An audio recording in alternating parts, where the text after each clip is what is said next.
Hello, good evening and welcome to Prime Business. I am Pius Kujubaka. Governor of the Bank of Ghana, Dr. Johnson Esiama, has revealed that the Emergency Monetary Policy Committee meeting will not result in a decision on the new policy rate. The central bank today began an emergency meeting to review developments in the economy. There had been strong expectations that this gathering will see the regulator cut the rate by some significant margin. But speaking at the UPSA APSA quarterly roundtable discussion, Governor Esiama said that would not happen. Statement. It is not what we normally do. Many people were thinking we're going to do something about the monetary policy rate. That was not the objective.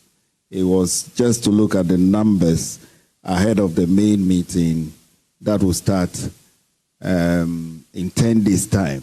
I want to stay all longer at the UPSC because Governor Johnson Esiama has called on individuals and businesses to strengthen their confidence in the Ghanaian cedi as a reliable medium of exchange. Speaking at the APSA UPSC Law School Quarterly Roundtable here in Accra, Dr. Esiama expressed concern over the growing incidence of currency counterfeiting and urged the public to be vigilant. More in this report.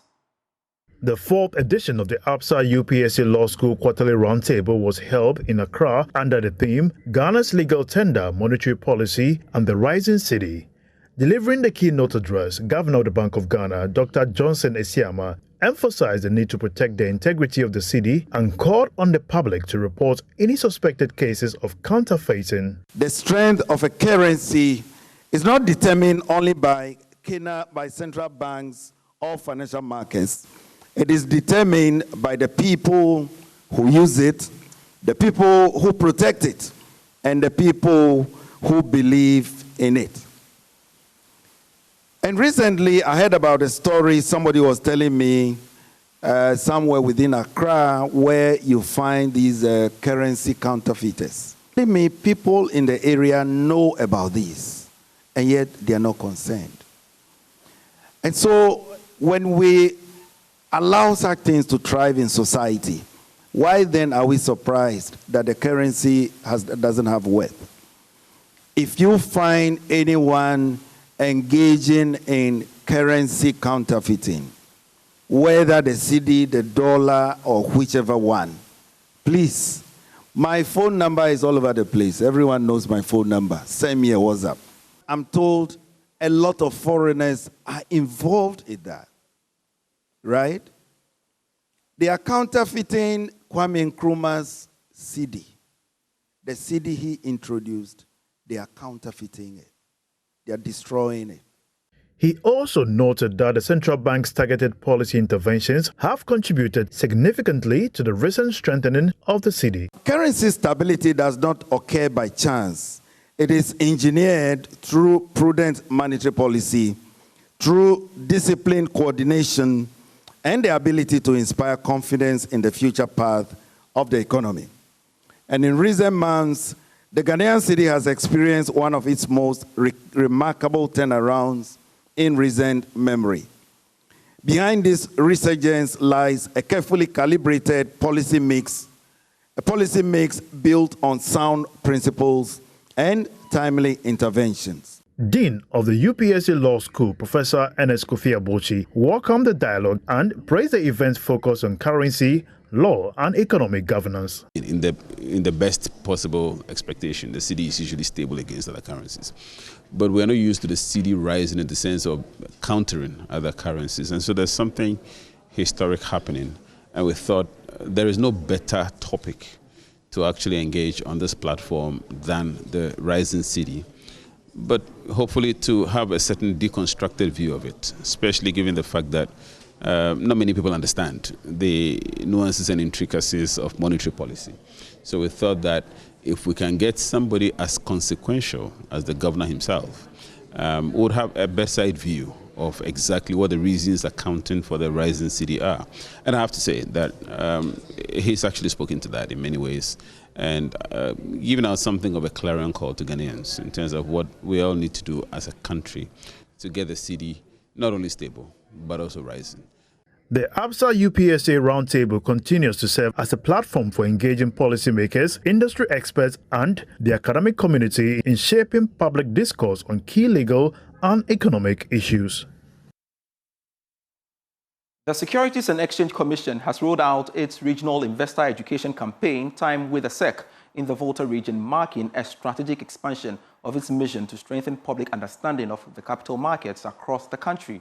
More in this report. The event attracted a diverse group of participants, including local investors, entrepreneurs, capital market operators, government officials, and selected schools in the Volta region to engage directly with SEC leadership. In an interview, Director General of the SEC, Dr. James Kluchi-Aveji, emphasized that the time with SEC is central to ensuring investor protection. This program is one of our flagship programs, which we have given a name called the Time with the SEC, or the Time with the Securities and Exchange Commission. It is our investor education program. Investor education program in the sense that we have this program to let the public know what we do in terms of our work as a security industry player or regulator. The Volta Regional Minister, James Gunu, in his welcome address said government is taking bold steps to address distortion in the financial system. Volta Economic Corridor is a special industrial development plan designed to transform the Volta River Basin into a dynamic logistics and production backbone. It is envisioned to host agroecological parks, industrial hubs, and inland water transport system, all geared towards enabling efficient, low-cost north-south integration. Through this, we aim to strengthen rural-urban connectivity and position the Volta region as the best investment destination in Ghana and beyond. On her part, Deputy Volta Regional Director of Education, Mrs. Mariam Ekwia Ajo, applauded the SEC for bringing the program to the region. Honestly, this is a novelty for the region because our children are falling proud to these Ponzi and scams when it comes to money issues, betting with their school fees, their feeding monies, and sometimes even monies they have been given to keep, they are using it to bet. So this program is going to build their capacity to identify scams and to know how to save for the future. And by so doing, our nation will grow, having responsible adults who will know how to use money effectively. Cal Asset Management, a subsidiary of Cal Bank PLC, has recorded an exceptional financial performance for the year ended 2024, prompting increased investor confidence and share purchases. The Management Assets Cal Advantage Unit Trust achieved full-year return of 32.43% in 2024. Here's Chief Executive Officer James Elijah Donko speaking on the company's strategy to ensure sustainability. Of confidence, satisfaction, and optimism. We are very optimistic. People received the message we gave them because the returns on the funds have been very good, given the economic situation we had, high inflation, etc. in the year 2024. Having the real return on your investment is a good sign of adding good value to your investment. The benefit, the Cal Advantage Unit Trust was one of the top performers among the balance funds in the market. We did over 30%, 34%. When we talk about the advantage, it was also in the top quarter of the income funds in the market. In all, everything was higher than inflation, and so we delivered real return to our unit holders, and I think that is satisfactory. Let's now touch on some tax matters because as the 1 cedi per litre levy is enforced, the Chamber for BoG Oil Distributors is making a case for government to include other heavy fuels like premix in the levy. According to the chief executive of the chamber, Dr. Patrick Kwekufori, the levy in its current form does not promote healthy competition among players as premix is subsidized.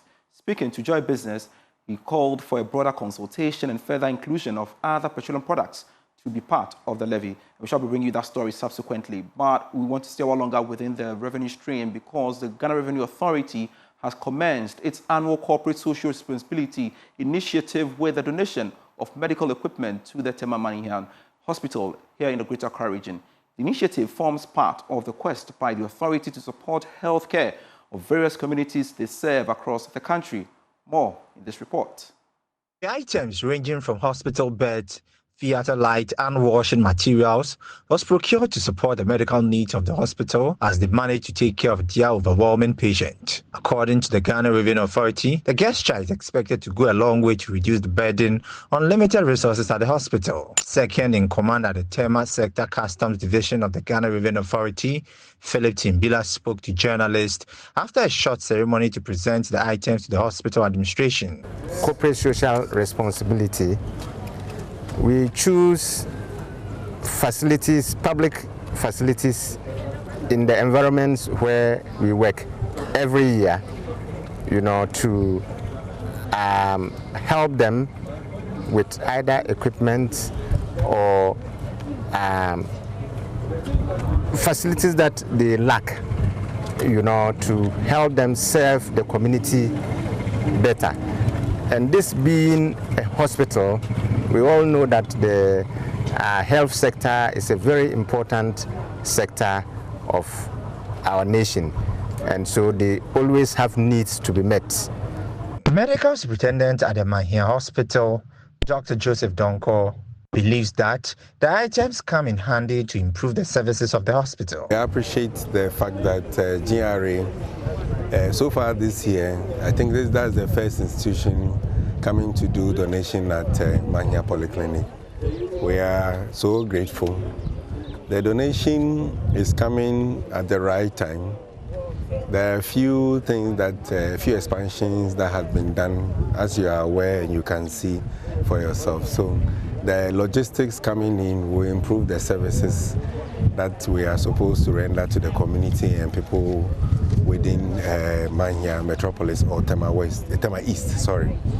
The GR is using the initiative to urge taxpayers to honor their tax obligations in order to undertake more developmental projects. The WAM manager of the Intercity Coaches Limited, Kofi Essel, has expressed worry over the worsening condition of the Winchi-Bole-Wa Road, otherwise known as N12. Now, he said the deplorable nature of the road has increased the cost of maintenance of their buses. Rafiq Salam reports. And that greets you on entering the WA terminal of the Intercity State Transport Coaches Limited is this bus that appears to be fairly new from afar. Getting closer to it, it is condemned beyond repairs, packed and grounded. Almost every part of the bus is dented and the paint slowly peeling off. At best, it can only serve as spare parts for buses that are in operation. This is only a tip of the iceberg. There are fleet of buses of the ACC that are grounded as a result of the bad nature of the Kumasi-Bole-Wa Road. One manager of the Intercity Coaches Limited, Kofi Essel, voices frustration. I've gotten to a point where they are having a telling effect on our buses, especially between the Kabampi and Larabanga stretch. The potholes have eventually turned into manholes, which is having a very big impact on the buses. The deplorable Winchi-Bole-Wa Highway, otherwise known as N12, poses nightmare for drivers and passengers of the Intercity Coaches Limited. The 744 kilometers or the 10-hour journey is now completed in almost 20 hours. At least in strict sense, it takes fewer hours to fly the 11,008 kilometers from Accra to the United States of America. Rita Moses, who is in her early 20s, hails from Tuapare in the Jiriba municipality, but was born at Accra. This is her first time coming home and she had this baptism of fire. Very, very bad. In fact, you can't even sleep. The car is just doing like this. It is as if you're going to fall. So this is the first time seeing a road like that? Yes. My mom has been complaining always, but I didn't know it's that bad. Will that be a disincentive for you to not to come here again? I'm sure. Yes. So what do you want government to do about this road? Government should fix the road because this road is not good for pregnant women. Yes. If you are pregnant, you're on this road, I'm sure you lose your baby. So government should come and fix it. Are you pregnant? No, I'm not pregnant, but I'm talking on behalf of them. Another passenger, Gaspar Roland, also bemoaned the poor state of the road. We leave Accra by 5 p.m. in the evening, but we are just arriving here almost 1. So government have to do something about it. Even when we are coming, I was asking, is there any MP that represent this place? And they say yes, so they have to do something. The worsening condition of the road has forced most drivers to use alternative routes to the Upper West region or when they are heading out to the southern Gulf of the country. The detour to Fofoso Junction through Damango to Sola, though appears to be better than the N12 highway, comes along with extra cost and traveling time. And for now, any bus that is coming to our end either has a problem with the beam, either has a problem with the control valves and other things. This has eventually increased our maintenance cost. And so it is our fervent plea that the government comes in immediately. Oforo Richard, for 5 years, has been working with Intercity Coaches Limited as a driver. He shared his experience about the road. Yes, it gets 40 every day if you're coming. Today too, if you can go and check our boot, it's spoiled. Anytime that you are asked from Accra to come to the Upper West region or what, how do you feel? I feel sad. Sad. Yesterday, when they told me to come, Master, I was very sorry. I don't want to come, but there is no driver, so I should come. The engineer, Mohammed Abdullahi, gave further input. You know, these buses, they are air buses. They are using, we call it airbag, that's a balloon. So if the road is not good, the potholes, due to the shaking, the vibration of, it normally break the balloons. The White Intercity Coaches Limited manager posited that they would have loved to expand their services in the region and beyond, but the poor nature of the roads has kept those plans on hiatus and calls on the government to fix at least portions of the road that for now are unmotorable. The president making announcement or has made mention of including these projects into the push project. You, however, plead with the president or the powers that be, if they can, for the meantime, even if the project is not ready, for the meantime, gravel the stretch of the roads for us so that we can still have render our services to the loyal people of Upper West. Reporting for the News, Rafik Salam. Wow. A delegation from the Parliament Select Committee on Health, led by its chairman, has undertaken a working visit to the factory of Kowa Research and Manufacturing Limited Company. More in this report. Stakeholders gathered at the event. Dr. Nawani outlined the committee's intention to tour the facility and gain first-hand knowledge of Kowa's research and manufacturing operations. The Health Committee that represents the people and speak for the people, we have to start before us. I believe they have done a lot. To the FDA, to the standard board, is gotten the product, standardization of the products. Noguchi has been mentioned, Mampo has been mentioned. It means that practically all those that matter have been approached. Upon receiving the parliamentary delegation, Professor Samuel Atodankan, CEO of Kowa Research and Manufacturing Limited Company, seized the opportunity to appeal directly to the committee members. He requested that Parliament consider and advance his calls for enhanced financial support. You're still watching Prime Business. Food is essential for survival, yet millions face empty plates daily. Modern farming solutions like climate-smart seeds, advanced equipment, and skilled labor hold the key to transforming food systems. Legacy Crop Improvement Center, based in the Eastern region, is on a mission to boost food security by producing and distributing high-quality, climate-resilient seeds. Could this be the turning point in the fight against hunger? We find out.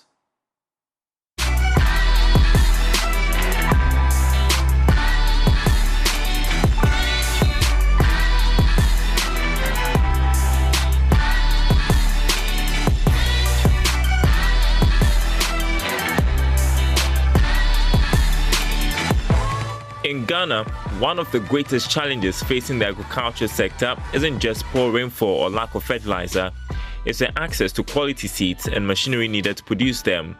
This has led to low local seed production, forcing the country to rely heavily on imported seeds. But in the quiet town of Otariso in the Eastern region, one man is leading a bold movement to change that narrative. My name is Amos Rutherford-Azinu. I am the CEO of Legacy Crop Improvement Center. Legacy is a seed business entity headquarters in Legacy Square, Otariso. Legacy is in the business of seed production, marketing, distribution to farmers in Ghana, Mali, Burkina Faso, and Togo. In 2016, Amos Rutherford-Azinu took a leap of faith and ventured into seed production. Through his company, Legacy Crop Improvement Center, he pioneered hybrid maize foundation seed production in the private sector, a niche few dared to explore. We are producing this seed because we realize that one of the deficits in our food value chain is availability and accessibility of high quality seed to farmers.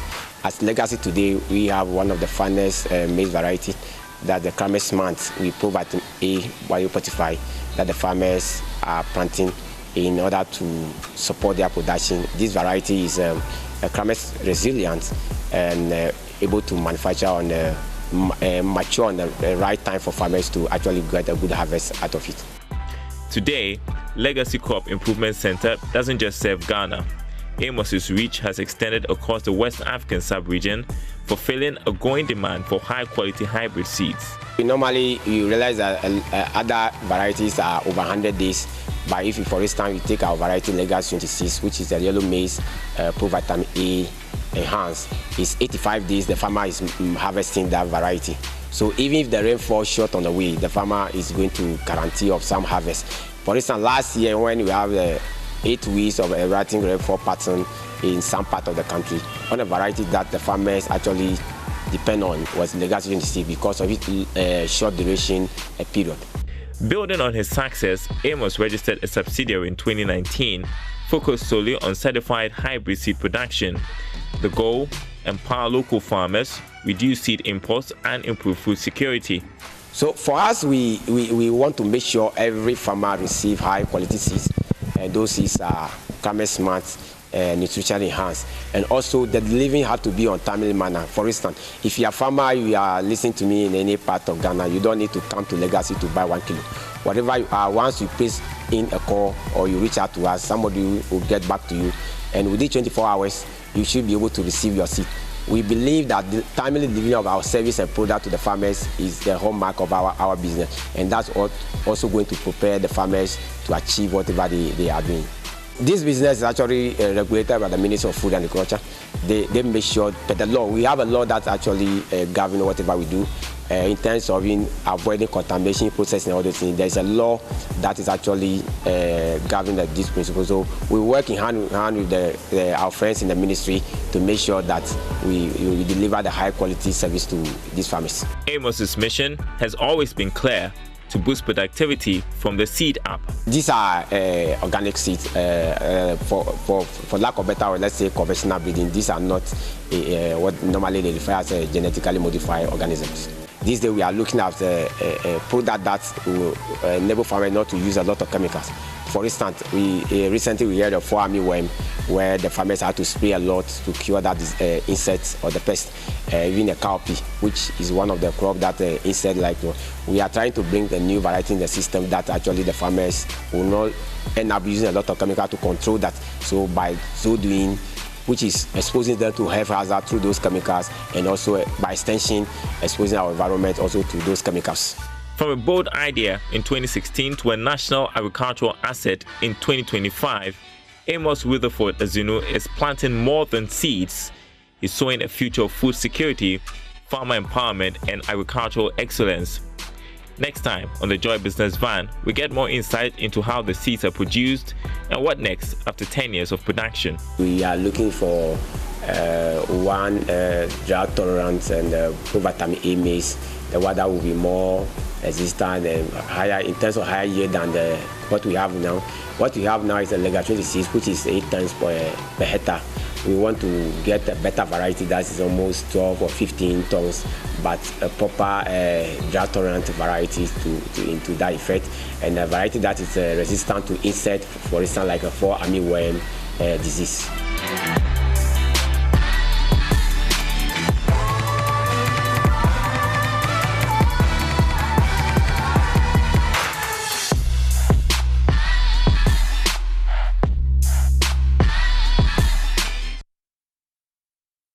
That's it for Prime Business. I am Pius Kojo Bakar. Razak Musbah will be next with Prime Sports.